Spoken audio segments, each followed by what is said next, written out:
विद्यार्थी मित्र हो, आपण काल व्याकरण ग्रंथ शिकण्याकरता प्रारंभ केला आहे. तर त्यामध्ये आपण पहिली व्याख्या पाहिली व्याकरणाची.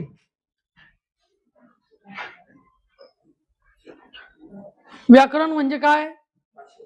भाषेचा व्यवहार ज्या नियमास अनुसरून होतो त्याचा विचार ज्या शास्त्रात केला जातो त्याला व्याकरण म्हणतात.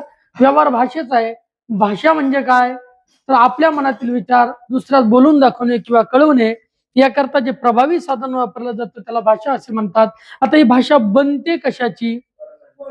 भाषा बनते वाक्याची. वाक्य बनतात शब्दाचे. शब्द बनतात अक्षरांचे.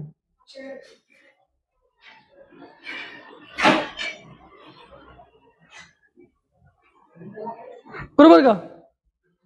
पुस्तकात काय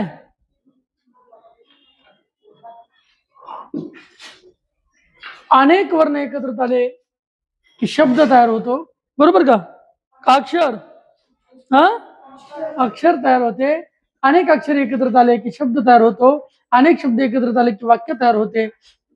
वाक्य तयार झाले की भाषा तयार होते. मग आता भाषेचं मूळ काय? वर्ण एकंदरीत 49 आहेत. त्यामध्ये काही प्रकार आहेत वर्णाचे. पण वर्ण म्हणजे काय असा सहजच प्रश्न मनात येईल.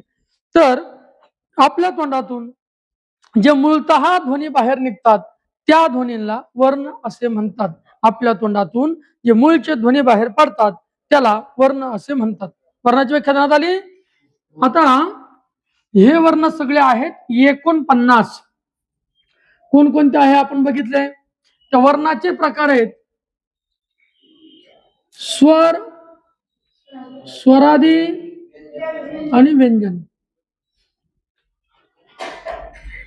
तर या स्वर म्हणजे काय? ज्या वर्णाचा उच्चार स्वतंत्रपणे म्हणजे दुसऱ्या वर्णाच्या साह्य वाचून होतो त्याला स्वर वर्ण असे म्हणतात. स्वराची व्याख्या कळाली. आता स्वर वर्णाचे 3 प्रकार. ह्रस्व, दीर्घ आणि संयुक्त. बरोबर. तर आपण ह्रस्व स्वराची व्याख्या पाहिली. ज्या स्वराचा उच्चार लवकर आणि थोडक्यात होतो त्याला ह्रस्व स्वर म्हणतात. असे ह्रस्व स्वर गोकुळ किती आहेत? ह्रस्व स्वर किती आहेत? 5. कोणकोणते आहेत?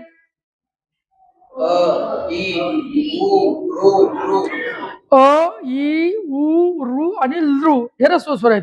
आता 4 दीर्घ स्वर आहेत. आ, ई, उ आणि ऋ. 4 दीर्घ स्वर आहेत. आता संयुक्त स्वर आहेत 4. ए, ऐ, ओ आणि औ. 2 भिन्न जातीच्या स्वरापासून 2 विजातीय स्वरांपासून विजातीय स्वरांच्या एकत्रित करण्याने ज्या वर्णाची उत्पत्ती होते, स्वराची उत्पत्ती होते त्याला संयुक्त स्वर असं म्हणतात. ए, ऐ, ओ आणि औ.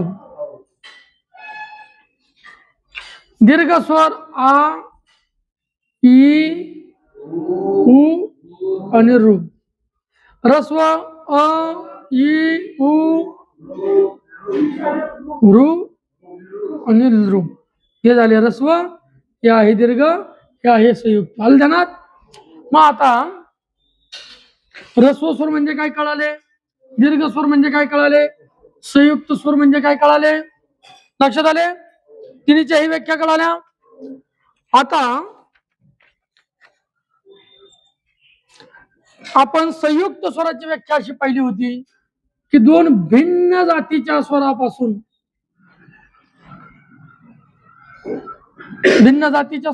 म्हणजे विजातीय स्वरांपासून तयार होणाऱ्या स्वरात संयुक्त स्वर म्हणतात. भिन्न जात म्हणजेच विजातीय.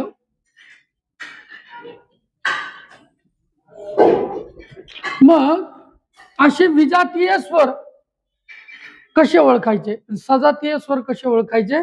सजातीय म्हणजे काय याची व्याख्या आली. एकाच उच्चार स्थानातून उच्चारल्या जाणाऱ्या स्वरांना सजातीय स्वर म्हणतात. अ, आ, ई, उ, मोठा ऊ रू हा रू हे परस्पर सजातीय आहेत. याचा अर्थ आपण हे जे घेतलं ना, अ आणि आ ची जात एक आहे, ई आणि ई ची जात एक आहे, उ आणि ऊ ची जात, रू आणि रू ची जात, पण अ आणि ई ची जात एक आहे का? अ आ एक जुळे भाऊ दिसतात का नाही? ई ई जुळे बहिणी दिसतात का नाही? ऊ ऊ दिसतात का नाही जुळे? हे रू सुद्धा दिसतात जुळे बघा. पण अ आणि ई जुळे दिसतात का? याच्यात दोघांमध्ये डिफरंट आहे, फरक आहे. हे दोघं जुळे दिसत नाही. याचं उच्चार स्थान वेगवेगळे. ईचा उच्चार ई करत असताना ईचा उच्चार कुठून होतो? ई तालव्य. ईचा उच्चार वेगवेगळ्या स्थानात दिलेले आहेत. कुठल्या वर्णाचा कुठे उच्चार होतो, पुढे आपला तो वर्ग शिकायचा आहे. तर ईच उच्चारस्थान आहे तालव्य. आता दुसरं काय सांगितलं त्यांनी? अ अधिक उ. आता अ आहे कंठ्य देशातला. हे तुम्हाला जेव्हा प्रकार शिकवला जाईल त्यावेळेला हे लक्षात येईल. पण आता जोग महाराज वारकरी शिक्षण संस्थेच्या पुस्तकात जे क्रमशः आलं ते क्रमशः आपण शिकण्याचा प्रयत्न करू. अ आणि उ जात एक आहे का?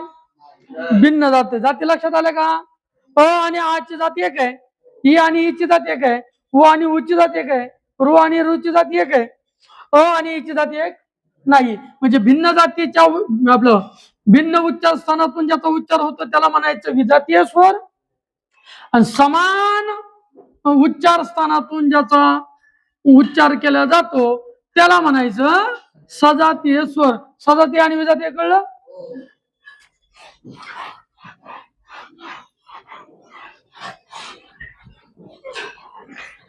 आता आपण वर्णाचे प्रकार पाहिलेले होते. 3 प्रकार. स्वर, स्वराचे आपण प्रकार पाहिले. ऱ्हस्व, दीर्घ, संयुक्त. कळले का? 3 प्रकार लक्षात आले. आता स्वरादीचा प्रकार पाहायचा आहे. स्वरादीचे प्रकार आहेत. स्वरादी म्हणजे नेमकं काय त्याचाही विचार करायचा आहे. ज्या वर्णाचा उच्चार स्वराचे अगोदर सहाय्य घेऊन होतो त्याला स्वरादी वर्ण म्हणतात. आदी शब्द कळतो? आदी आणि नंतर एवढं तर कळतं की नाही? ज्याचा उच्चार स्वराचे अगोदर सहाय्य घेऊन होतो, ज्या वर्णाचा उच्चार अगोदर स्वराचं सहाय्य घेऊन होतो त्याला स्वरादी वर्ण म्हणतात. असे किती आहेत? 2 आहेत. अनुस्वार आणि विसर्ग. ऐका, आपण वर्णाचा विचार करतोय. वर्णाचे प्रकार स्वर, स्वरादी आणि व्यंजन. स्वर वर्ण आपल्या लक्षात आला. स्वर वर्णाचे 3 प्रकार आपल्याला कळाले. आता स्वरादीला प्रारंभ झाला. स्वरादी म्हणजे काय? ज्या वर्णाचा उच्चार स्वराचं अगोदर सहाय्य घेऊन होतो त्याला स्वरादी असं म्हणतात. उदाहरण त्याच्यात 2 प्रकार दिले, अनुस्वार आणि विसर्ग. अनुस्वार म्हणजे काय? अक्षराच्या डोक्यावर टिंब देऊन ज्याचा उच्चार मुखसहित नासिकेतून होतो. कशासहित? तोंड आणि नाकातून होतो, मुखसहित नासिकेतून होतो त्याला अनुस्वार असे म्हणतात. आता विसर्ग म्हणजे काय?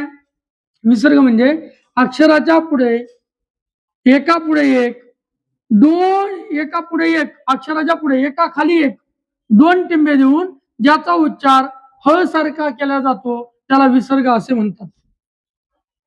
अनुस्वार कळलं? अक्षराच्या डोक्यावर टिंब देऊन ज्याचा उच्चार मुखसहित नासिकेतून होतो त्याला म्हणायचं अनुस्वार. विसर्ग कशाला म्हणायचं? ज्याचा उच्चार करत असताना जो विसर्ग शब्दाच्या पुढे एका खाली एक 2 टिंब दिले जातात आणि ज्याचा उच्चार ह सारखा होतो त्याला म्हणायचं विसर्ग. व्याख्या समजा आली? व्याख्या लक्षात आली का? आता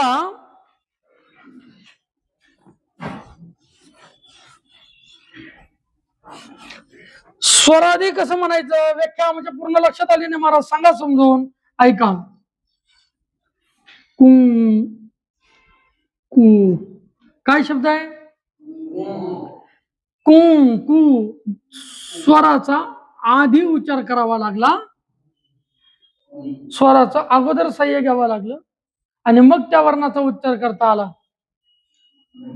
अक्षराच्या डोक्यावर टिंब देऊन त्याचा उच्चार मुखसहित नासिकेतून होतो त्याला अनुस्वार म्हणतात.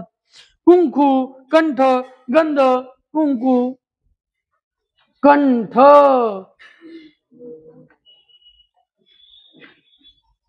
आता याचा उच्चार कण कण कण अचा उच्चार झाला की नाही याच्या अगोदर अगोदर स्वराचं सहाय्य घेतलं ऊचं सहाय्य घेतलं की नाही मग याचा उच्चार झाला. गंध अचं सहाय्य घेतलं की नाही म्हणजे ज्याचा उच्चार करत असताना प्रथमतः स्वराचा उच्चार आधी केला जातो त्याला स्वरादी वर्ण असं म्हणतात. आता विसर्ग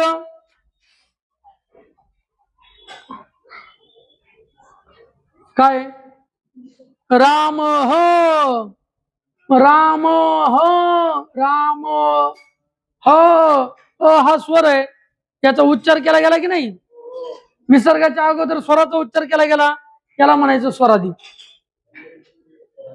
हरी ही शब्द येतो कधी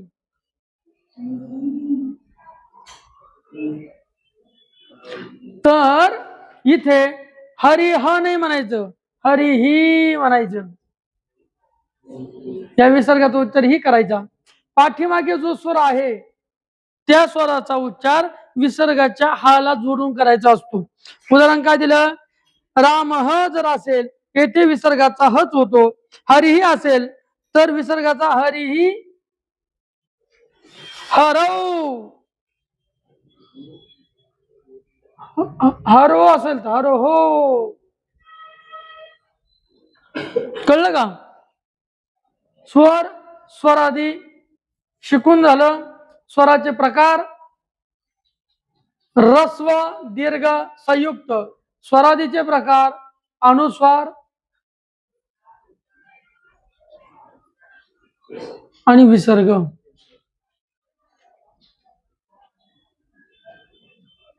बरोबर. एका मिनिटात सगळ्याला एकदा गोषवारा घ्या सगळ्याचं एकदा चिंतन करा. आपण शिकतो व्याकरण व्याकरण असतं भाषाचं भाषा बनते वर्णाची या वर्णाचे प्रकार 3 स्वर स्वरादी आणि व्यंजन. आपण स्वर वर्णाची व्याख्या पाहिली ज्या वर्णाचा उच्चार स्वतंत्रपणे म्हणजे दुसऱ्या वर्णाच्या सहाय्यातून होतो त्याला स्वर असे म्हणतात. त्या स्वराचे 3 प्रकार रस्व दीर्घ आणि संयुक्त. रस्व स्वर 5 दीर्घ स्वर 4 संयुक्त स्वर 4 4 4 8 5 13 13 स्वर 13 स्वर कुठले आहेत 13 मिळून स्वर आहेत. स्वरादी किती आहेत स्वरादी 2 प्रकार अनुस्वर आणि विसर्ग. स्वरादीची व्याख्या स्वर आहे ज्याच्या आधी त्याला म्हणायचं स्वरादी. ज्या वर्णाचा उच्चार स्वराच्या अगोदर सहाय्य घेऊन होतो त्याला स्वरादी असे म्हणतात. त्यात 2 प्रकार पडतात एक अनुस्वार दुसरा विसर्ग.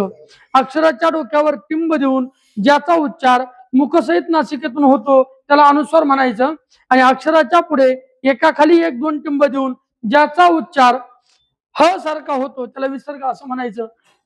आता तिसरा प्रकार आहे व्यंजन.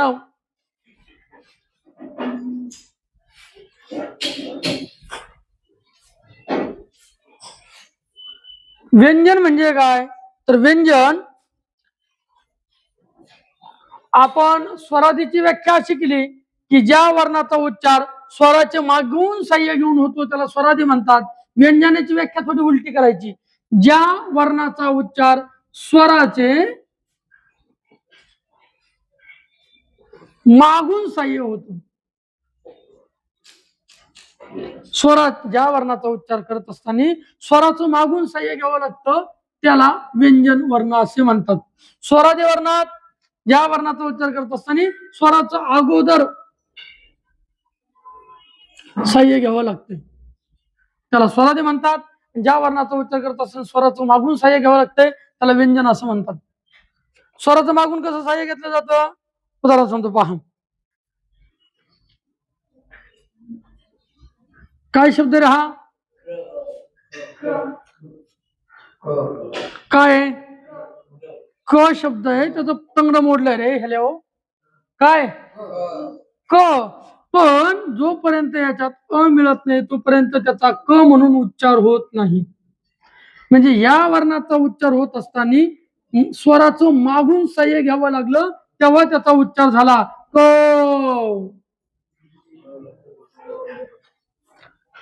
स्वराधीत मात्र असं आहे स्वराचं ज्या वर्णाचा उच्चार करत असताना स्वरांच्या अगोदर सहाय्य घ्यावं लागते. अगोदर स्वराचा विचार करावा लागतोय.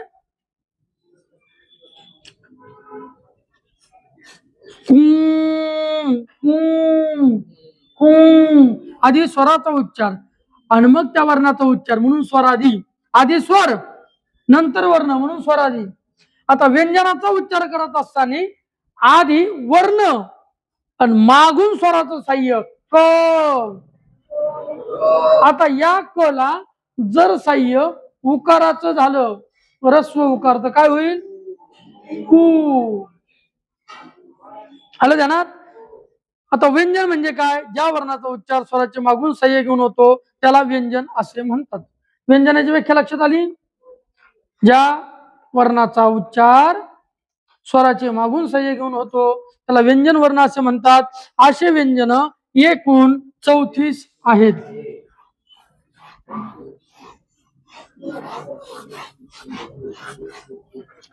किती आहेत व्यंजन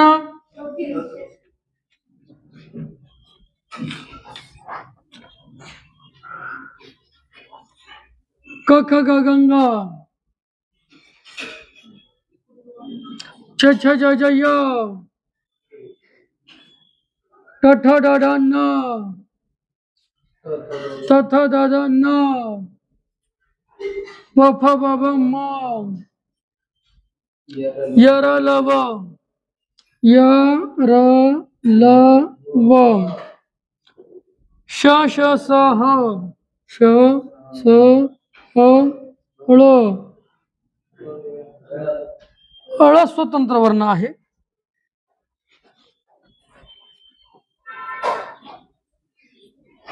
आता हा आहे क चा वर्ग, हा च चा वर्ग, हा ट चा वर्ग, हा त चा वर्ग, प चा वर्ग, हा य र ल व ला शब्द आहे अंत्यस्थ वर्ण. याला काय म्हणायचं श श स आहेत उष्म वर्ण. उष्म वर्ण कुठले उष्म म्हणजे काय रे हितांश. उष्म म्हणजे काय उष्म म्हणजे काय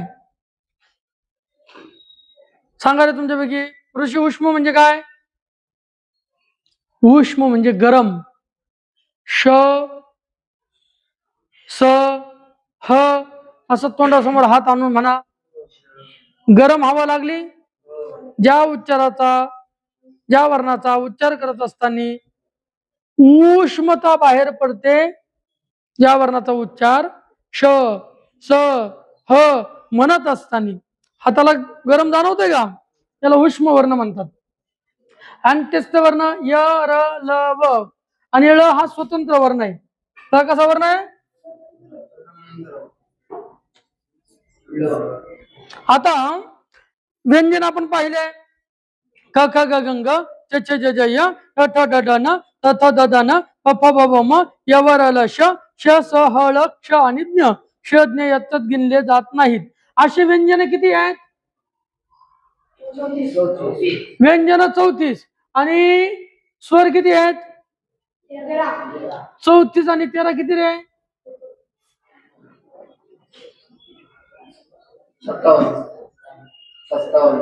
34 अधिक 13 47. आलं ध्यानात. आणि आहा हे व्यंजनातले घेतले स्वर घेतले 13 स्वर वर्णातले 13 व्यंजन वर्णातले 34 आणि स्वरादी वर्णाचे 2 आणि आहा 47 2 किती झाले असे एकंदरीत मराठीत 49 वर्ण आहेत. ज्या वेळेला मी तुम्हाला विचारील वर्ण किती त्यावेळेला तुम्ही सांगायचं वर्ण मराठीत 49 आहेत. पण ज्या वेळेला मी विचारेल आपल्या मराठी व्याकरणामध्ये व्यंजन किती, त्यावेळेला व्यंजन तुम्ही 34 सांगायचे. जेव्हा मी विचारेल आपल्या मराठी व्याकरणात स्वर किती, त्यावेळेला तुम्ही 13 सांगायचे. ऐका, एका वर्गामध्ये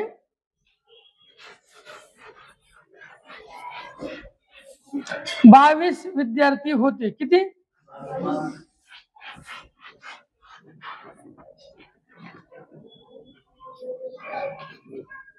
विद्यार्थी किती होते? 22. एकूण विद्यार्थी संख्या किती? 22. पण मुलं होते 12 आणि मुली होत्या 10. किंवा विद्यार्थी संख्या वाढू वचनम किम दरिद्रता, थोडा मोठा आकडा घेऊ. विद्यार्थी एका वर्गात होते 49.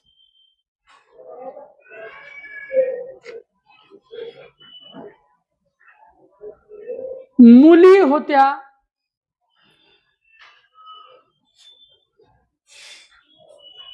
13 आणि मुलं होते 34. किती? आता ज्या वेळेला मी तुम्हाला विचारीन सगळे विद्यार्थी किती आहेत? 49. सगळे विद्यार्थी म्हणजे वर्ण. वर्गाची पटसंख्या वर्ण किती आहेत?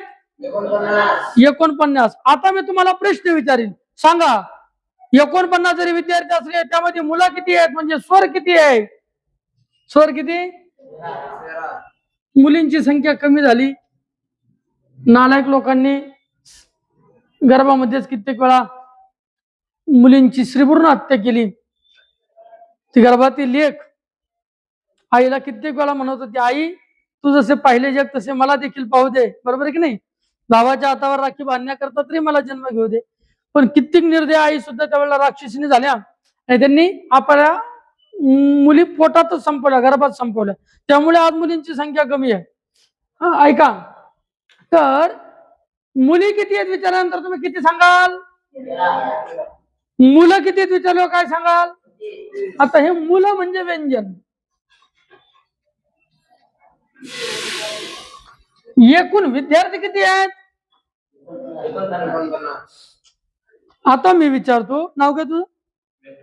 व्यंकटेश. स्वर किती आहेत?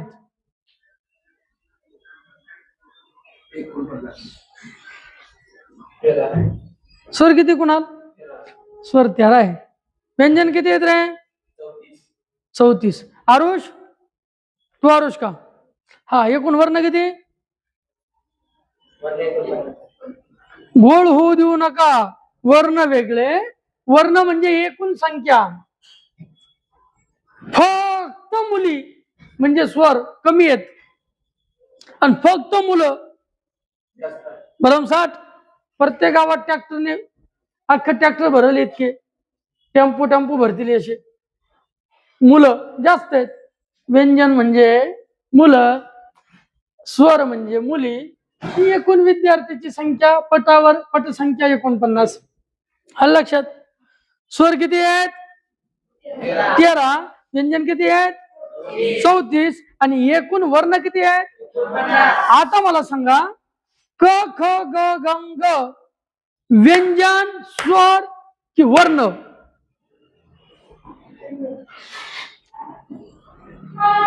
व्यंजन, स्वर की वर्ण? कोण सांगताय? ऋषी सांग. क ख ग ग ग हे व्यंजन आहे. आता मला सांगा, ए आई स्वर की व्यंजन? आता मला सांगा, अ आ इ ई उ उ रू लू ए आई ओ आ क ख ग ग ग च छ ज य ट ठ ड न य र ल व श स ह ळ आणि क्ष आणि ज्ञ. आता मला सांगा, हे क्षज्ञ त्याच्यात घेतल्या जात नाहीत. आता मला सांगा, हे सगळे काय आहेत? व्यंजन आहेत का? सगळे असतील त्यावेळेला वर्ण, विभागून असतील त्यावेळेला वरचे स्वर, खालचे व्यंजन. अ पासून ए, आई, ओ, औ, अम, आहा पर्यंत स्वर, क पासून अ पर्यंत जे आहेत ते व्यंजन, आणि वर्ण विचारले तर अ पासून अ पर्यंत. आलं लक्षात? आता आपण स्वर वर्ण पाहिलं, स्वरादी व्यंजन पाहिलं, व्यंजन वर्ण पाहिले. आता या व्यंजनामध्ये